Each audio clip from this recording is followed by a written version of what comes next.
ligada no podcast Bom Dia Tricolor. Muito bom dia, boa tarde, boa noite para você que está escutando. Vamos começando mais um programa para a gente falar principalmente sobre a vitória do São Paulo em cima do Juventude por 2-0 pela Copa do Brasil, pela terceira fase da Copa do Brasil, ou seja, a próxima fase são as oitavas de final. E, cara, falar um pouco desse jogo, né? Tiveram vários elementos interessantes para a gente comentar, mas foi uma partida meio estranha, assim, do São Paulo, porque eu fiquei com sentimentos diversos, porque ao mesmo tempo eu acho que, assim, o São Paulo, ele começou no 3-5-2, eu achei que o time estava bem, e o time fez 1-0 no primeiro tempo com esse esquema. Aí depois o Rogério tira o São Paulo do esquema 3-5-2, e eu achei que tinha sido uma mudança ruim, né? O São Paulo parece que perdeu um pouco o controle do jogo, o Juventude veio para cima. O São Paulo não levou muita pressão, mas ao mesmo tempo o Juventude estava ali rondando a área do São Paulo demais. O São Paulo não tinha saída, mas aí num contra-ataque justamente ali com jogadores que o Rogério Ceni tinha colocado, né, um pouco por conta dele ter aberto mão assim de um zagueiro a mais, de 3 zagueiros, né, ele tirou a Arboleda. Justamente assim o São Paulo faz o segundo gol, né, o gol de contra-ataque. Então eu fiquei assim, não sei lá, né? Pra mim parecia uma estratégia errada ter tirado o Arboleda do primeiro pro segundo tempo, mas eu acabei achando que, o São Paulo fez gol no contra-ataque, talvez tenha sido sim uma boa estratégia do Rogério. E aí depois disso, sei lá, várias jogadas estranhas do Luan, que não entrou muito bem, enfim, eu não entendi direito algumas alterações do Rogério que eu achei que acabaram comprometendo o time do São Paulo, a gente vai falar sobre cada uma delas aqui. Mas, em especial, eu achei que, assim, daí no finalzinho do jogo o São Paulo deu uma relaxada demais e ao mesmo tempo que tinha algumas chances claras de contra-ataque, foi justamente no finzinho, quando já estava 2-0, que o Juventude teve, assim, 2 chances claríssimas de gol. Teve uma cabeçada que o jogador cabeceou na trave, na forquilha ali do Jandrei, e um outro cruzamento muito perigoso, fechadinho, que o Jandrei agarrou a bola também. Uma defesa importante ali do Jandrei nessa jogada. Mas como eu disse, né, o São Paulo entrou no 3-5-2, o que me surpreendeu. Quando eu olhei a escalação, eu fiquei assim, não tô entendendo, como é que tem Arboleda, Diego Costa, aí tem Reinaldo e Léo, quer dizer, algum deles, eu não tinha entendido se ou o Reinaldo ia fazer meio que o meio de campo, ou se ia entrar no 3-5-2 mesmo. Eu achei a princípio que não seria no 3-5-2, porque eu lembrava de uma entrevista coletiva do Rogério dizendo que uma das coisas que ia mudar de 2021 para 2022 é que ele não gostaria de usar a linha de 3. Mas talvez ele estivesse se referindo a um padrão de jogo, assim, né? O time não vai jogar sempre com linha de 3, vai ser uma questão mais ocasional, como foi nessa partida, que ele achou que cabia. Eu achei que o São Paulo estava bem no 3-5-2, estava jogando bem. O Arboleda estava muito bem, o Arboleda fez o gol, por isso que eu achei estranho o Rogério tirar o Arboleda do primeiro e do segundo tempo. Era o melhor zagueiro em campo, ele tinha inclusive feito o gol.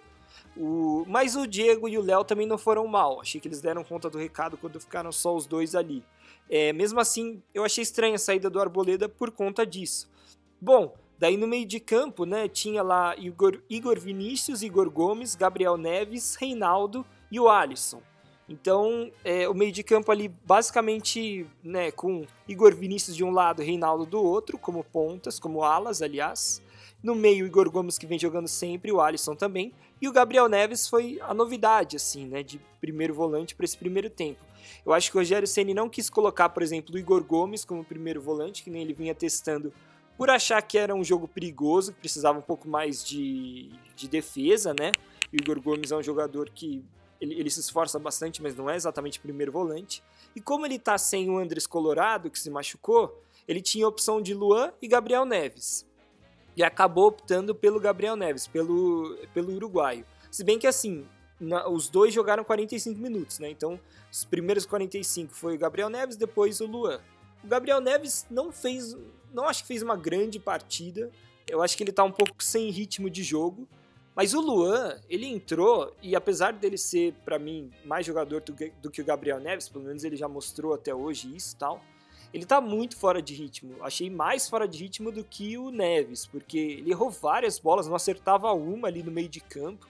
Enfim, Eu achei até que foi uma saída um pouco precipitada. Talvez ele tivesse... Não sei se valia a pena mexer no meio de campo.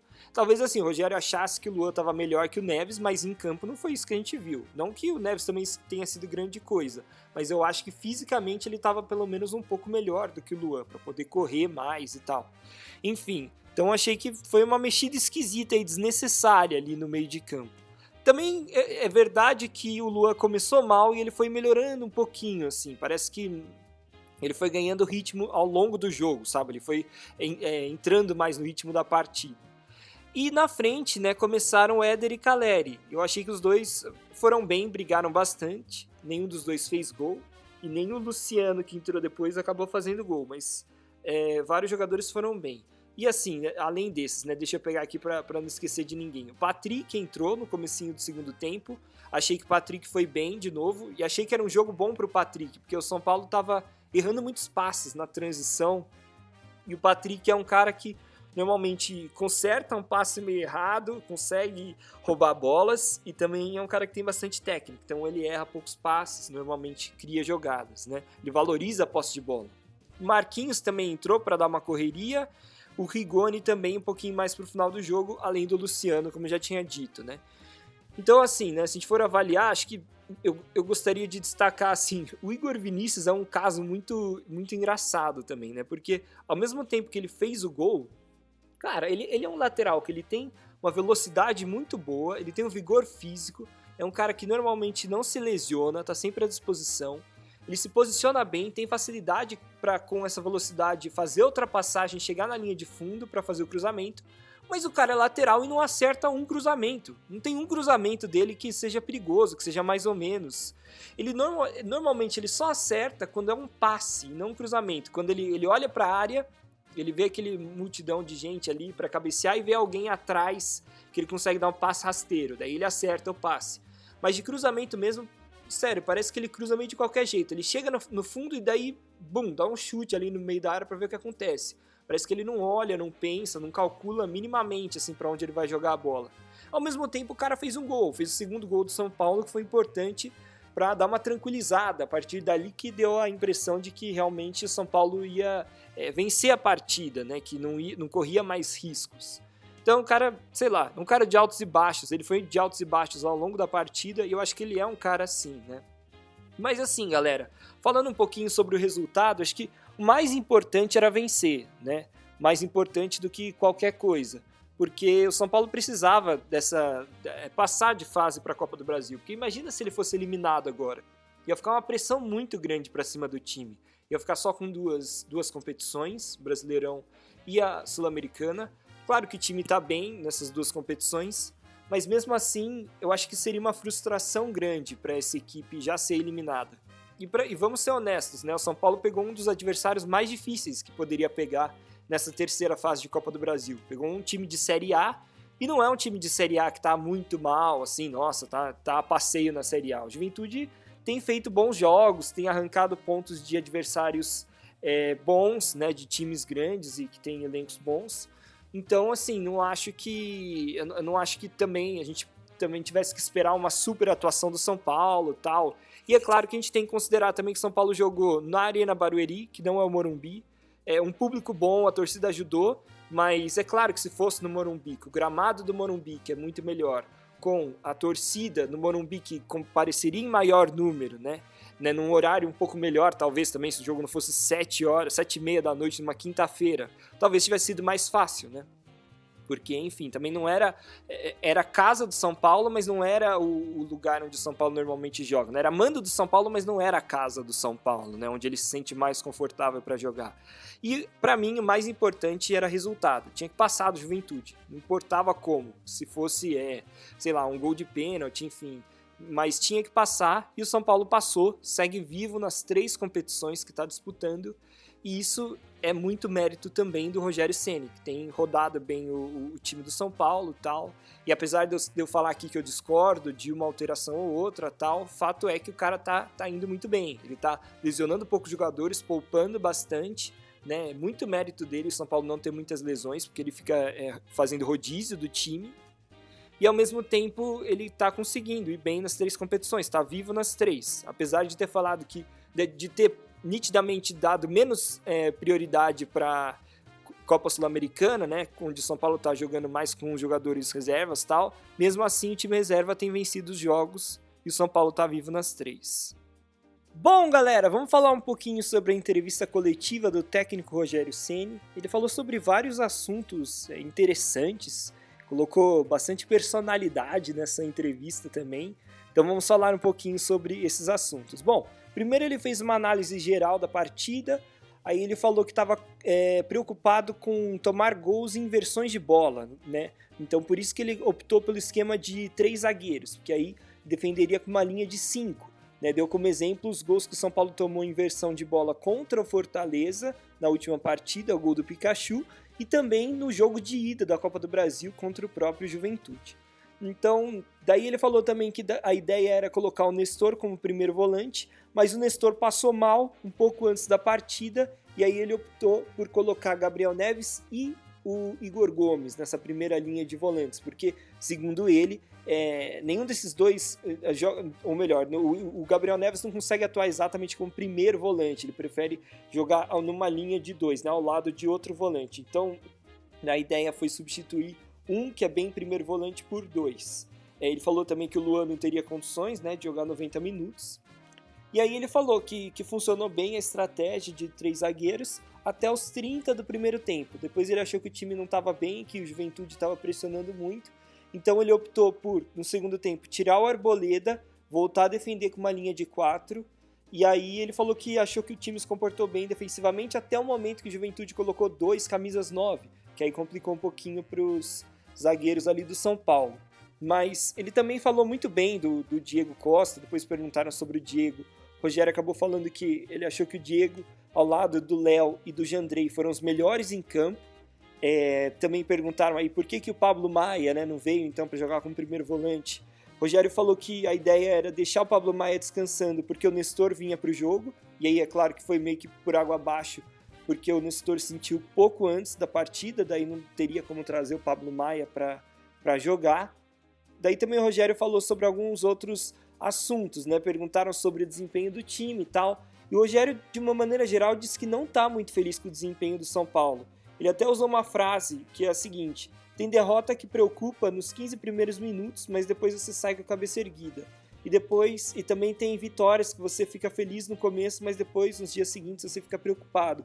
E aí ele citou que achou que o desempenho do São Paulo não foi bom, tanto nessa partida contra o Juventude, apesar da vitória, quanto contra o Santos. Ele disse que ele acha que o time tem ainda espaço para melhorar, pode melhorar, né? E que eles estão trabalhando para melhorar isso, melhorar a intensidade, melhorar a concentração durante os jogos, enfim. Tem vários aspectos que ele acha que o time ainda tem que evoluir.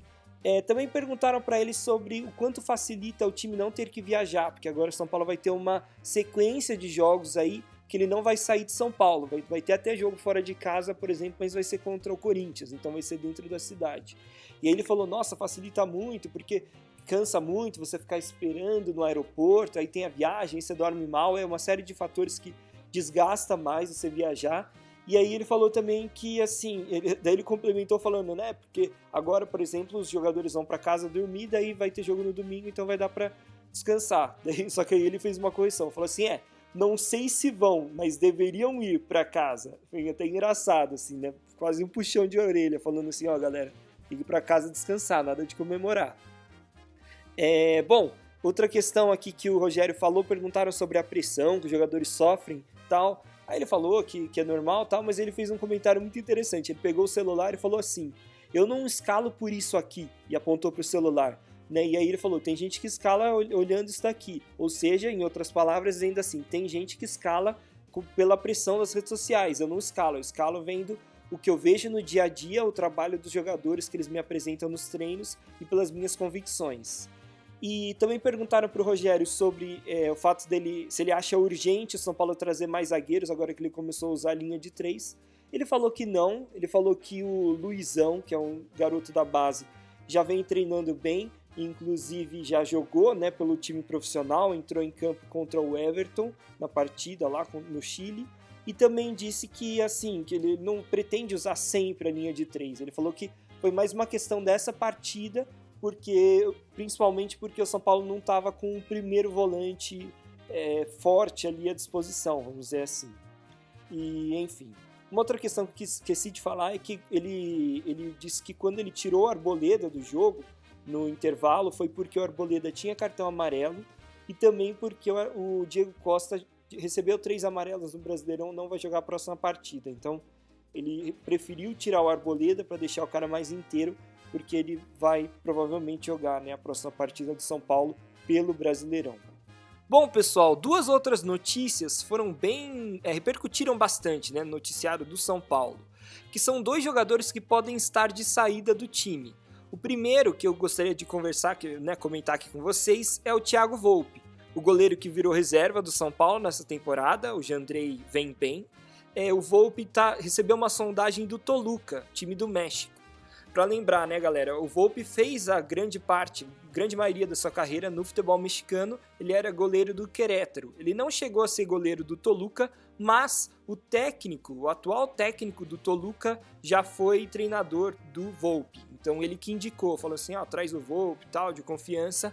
E agora tem essa indefinição que pode ser que o Volpi, existe essa possibilidade, né, do Volpi sair, seria nessa janela do meio do ano. Nós estamos em maio, então agora em junho abre a janela do meio do ano, e aí o Volpi poderia sair. Eu não sei como é que vai ser, se ele vai querer, porque parece que já teve uma outra oportunidade do Volpi sair, mas ele, quando teve essa outra oportunidade também, ele não era reserva, né, ele era titular.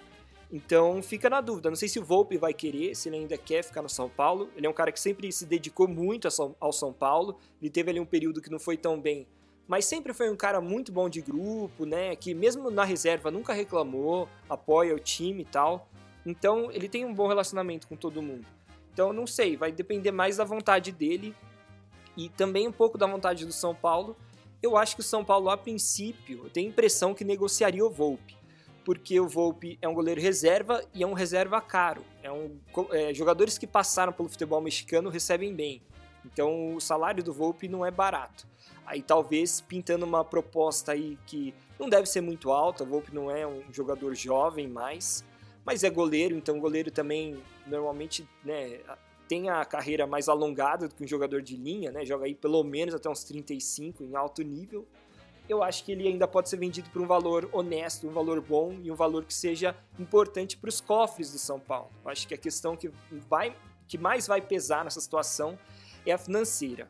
E aí, falando de outro jogador que também está na mira, esse é quase certeza que vai sair, pelo que a gente tem lido, que é o Marquinhos, o atacante de 19 anos, tem jogado bastante com o Ceni, jogou nessa partida aí contra o Juventude, que eu comentei com vocês, e ele recebeu uma proposta do Arsenal, na Inglaterra. Então, assim, é difícil o São Paulo não aceitar essa proposta, porque provavelmente os caras vão pagar em libra, vão pagar bem, e enfim, o Marquinhos é um jogador de 19 anos, atacante, é um jogador valorizado.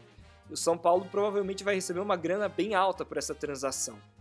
E além de ter esse fator, assim, óbvio, de que é um jogador jovem, ainda ele não tá totalmente pronto, né? Então também não é um cara que, tudo bem, ele vai sair, vai fazer falta, mas não é essencial pro time do São Paulo hoje, né?